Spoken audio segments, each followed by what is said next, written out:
नबी पाक फरमाते हैं दो किस्म का सरमाया जिसको मिला उसे कायनात की हर नेमत मिल गई।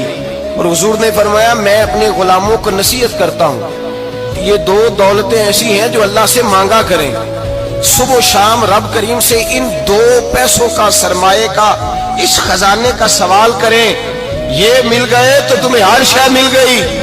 या रसूल अल्लाह वो कौन कौन सी चीजें हैं? फरमाया एक जिस शख्स को अल्लाह ने माफ करने की दौलत अता कर दी, जो माफ करने लग गया, जिसकी तबीयत में दरगुजर आ गया, जो माफ करने लगा, गलतियां माफ करने लगा, जिसको एक दौलत ये मिल गई। और दूसरा मेरे मुस्तफा ने फरमाया जिसे अल्लाह ने यकीन की दौलत अता फरमा दी। जिसको ये दो दौलतें मिल जाएं, एक दरगुजर करना, दूसरा रब रसूल पे यकीन कामिल रखना, उसे कायनात की हर शय मिल गई। मेरे नबी पाक ने फरमाया जब भी दुआ मांगो खुदा से ये दो नेमतें मांगा करो।